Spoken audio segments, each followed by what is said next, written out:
ಪವಿತ್ರ ಶ್ರಮಾದಿನಗಳಲ್ಲಿ ನಾವು ಯೇಸುವಿನ ಜೀವ ನೀಡುವ ಪ್ರಶ್ನೆಗಳ ಮೇಲೆ ಧ್ಯಾನ ಮಾಡುತ್ತಿದ್ದೇವೆ. ಇಂದು ದೇವರಿಗೆ ಅಸಾಧ್ಯವಾದುದು ಏನು ಎಂಬ ಪ್ರಶ್ನೆ ಮೇಲೆ ಧ್ಯಾನ ಮಾಡೋಣ. ಐಶ್ವರ್ಯವಂತನಾಗಿದ್ದ ಅಧಿಕಾರಿಯು ಯೇಸುವಿನ ಮಾತಿನಿಂದ ಬಹಳ ದುಃಖಪಟ್ಟಾಗ ಅವನನ್ನು ನೋಡಿ ಧನವಂತರು ದೇವರ ರಾಜ್ಯದಲ್ಲಿ ಸೇರುವುದು ಬಲು ಕಷ್ಟ ಎಂಬ ಮಾತಿಗೆ ಶಿಷ್ಯರು ಯಾರಿಗೆ ರಕ್ಷಣೆಯಾದೀತು ಎಂಬ ಪ್ರಶ್ನೆಯನ್ನ ಯೇಸುವಿಗೆ ಕೇಳಿದಾಗ ಯೇಸು ಮನುಷ್ಯರಿಗೆ ಅಸಾಧ್ಯವಾದ ಕಾರ್ಯಗಳು ದೇವರಿಗೆ ಸಾಧ್ಯ ಎಂಬ ಮಾತಿನ ಮೂಲಕ ಪ್ರತಿಕ್ರಿಯೆ ನೀಡಿದನು. ಈ ಹೇಳಿಕೆಯು ನಮ್ಮ ನಂಬಿಕೆಯ ಮೂಲವನ್ನ ಮುಟ್ಟುತ್ತದೆ. ಮಾನವನು ತನ್ನ ಬಲ, ಸ್ಥಾನಮಾನ, ಸಂಪತ್ತು ಅಥವಾ ಒಳ್ಳೆತನದಿಂದ ರಕ್ಷಣೆಯನ್ನು ಹೊಂದಲು ಸಾಧ್ಯವಿಲ್ಲ. ಯಾಕೆಂದ್ರೆ ರಕ್ಷಣೆ ದೇವರ ಕೃಪೆಯ ಕೆಲಸವಾಗಿದೆ.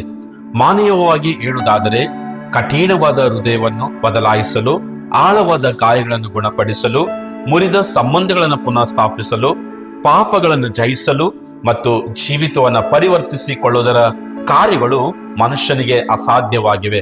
ಆದರೆ ಮಾನವ ದೇವರೊಂದಿಗೆ ಇರುವುದಾದರೆ ಅಸಾಧ್ಯವಾದ ಕಾರ್ಯಗಳು ಒಂದೂ ಇರುವುದಿಲ್ಲ.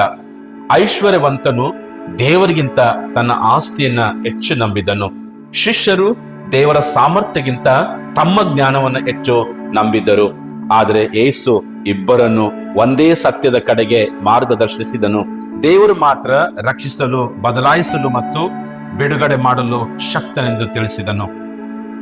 ನಮ್ಮ ಶ್ರಮ ಧ್ಯಾನಗಳು ನಮ್ಮ ಸ್ವಂತ ಬಲ, ಜ್ಞಾನ, ತಿಳುವಳಿಕೆಯ ಮೇಲಿನ ಅವಲಂಬನೆಯಿಂದ ಬಿಡುಗಡೆ ಮಾಡಿ ದೇವರ ಮೇಲಿನ ಅವಲಂಬನೆಗೆ ಹಿಂದಿರುಗಲು ಕಲಿಸುತ್ತದೆ ಮತ್ತು ನಮ್ಮ ಬಲಗಳನ್ನು, ಆಲೋಚನೆಗಳನ್ನು, ನಮ್ಮ ಹೆಮ್ಮೆಯನ್ನು ಸಮರ್ಪಿಸಲು ಕಲಿಸುತ್ತದೆ.